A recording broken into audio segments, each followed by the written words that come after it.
Hello guys, চলে আসলাম আজকে আবারও একটা নতুন ব্লগ নিয়ে। তো তোমাদের সকলকে আমার চ্যানেলে ওয়েলকাম। তোমরা সকলে কেমন আছো? আশা করি সকলে খুব ভালো আছো, আমিও খুব ভালো আছি। তো চলো ভিডিওটা শুরু করা যাক। এই যে এখানে আমি সকাল সকাল স্নান করে নিয়েছি, দেখতেই পাচ্ছ, কারণ আজকে আমি যাব দিদির বাড়ি। তো তার জন্য আমি একটা পিঙ্কি পিঙ্কি জামাও পরে নিয়েছি আর মাথারও আসতে নিলাম, কারণ আমাকে এখন রেডি হতে হবে দিদির বাড়ি যাওয়ার জন্য। আর এদিকে বোন পেটে করে কি একটা নিয়ে আসছে, দেখা যাক তো কী আছে এতে। এতে আছে হচ্ছে লুচি, সুজি, আলুর তরকারি, বাঁধাকপির তরকারি।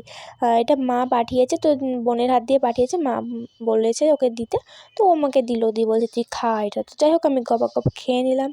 খুব টেস্ট ছিল খাবারটা। তো খাওয়া দাওয়া করার পরে আমি রেডি হতে শুরু করলাম। তো পিঙ্কি পিঙ্কি জামাটার উপরে একটা হোয়াইট হোয়াইট জ্যাকেট পরে নিলাম, কারণ বাইরে হালকা হালকা ঠান্ডা ঠান্ডা ব্যাপার আছে ওই কারণে।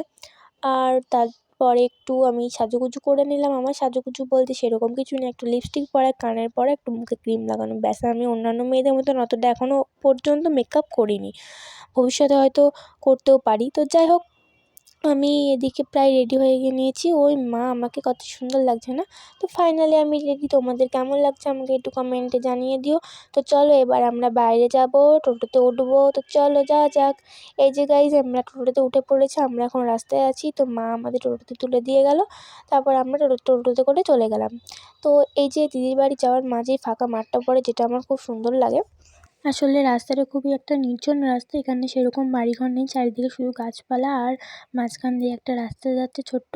আমার খুব ভালো লাগে জায়গাটা, বিশ্বাস করো, সেরকম গাড়ি ঘোড়ারও আওয়াজ নেই, খুব সুন্দর একটা নির্জন জায়গা। তো যাই হোক, তোমাদেরকে একটা কথা বলি, ভিডিও ভালো লাগলে অবশ্যই লাইক কমেন্ট শেয়ার করে দিও, চ্যানেলটাকে সাবস্ক্রাইব করে দিও, ফেসবুক থেকে দেখলে ফলো করে দিও। তো যাই হোক, আমরা ফাইনালি চলে এসেছি দিদির বাড়িতে, দেখতেই পাচ্ছ। আর ওই যে আমার জিজু শুয়ে আছে খাটের উপরে, আর দিদি জানেই না যে আমরা এসেছি, দিদি ওদিকে কাজ করছিল। তো যাই হোক, দিদিকে ডেকে নিয়ে আসলাম। তো দিদি আমাদের দেখে খুব খুশি হয়েছে। ওকে মানে ওকে আমরা জানাইনি যে আমরা যাবো, ফোন করেও জানাইনি, হঠাৎ চলে গিয়েছি।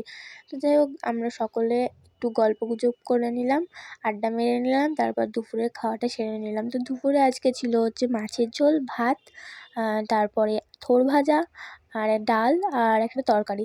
তো যাই হোক, খাওয়া দাওয়া করে ফ্রেশ হয়ে আমরা সবাই একটু রেস্ট নিয়ে নিলাম। আর সন্ধ্যাবেলা দিদি বানিয়ে নিয়ে আসলো গরম গরম দুধ চা, আর সাথে বিস্কুট আর চানাচুর।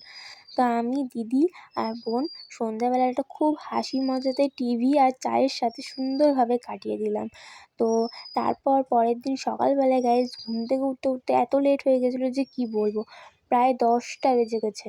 আমি তো অবাক, ঘুম থেকে উঠে দিদিও ডাকেনি আমাদেরকে, আমরা ঘুমিয়ে আছি তো ঘুমিয়েই আছি। তো যাই হোক, সকালবেলা ঘুম থেকে উঠেই বোনের সাথে একতরফ ঝামেলা হয়ে গেল, কারণ ও আমার ফোনটা নিয়েছে। সকালে ঘুম থেকে উঠে দেখি যে আমার সব নেট ফুরিয়ে দিয়েছে। ও তাহলে কেমন রাগটা ধরে ভাবো। তো যাই হোক, খাওয়া দাওয়া করে নিলাম দুপুরে।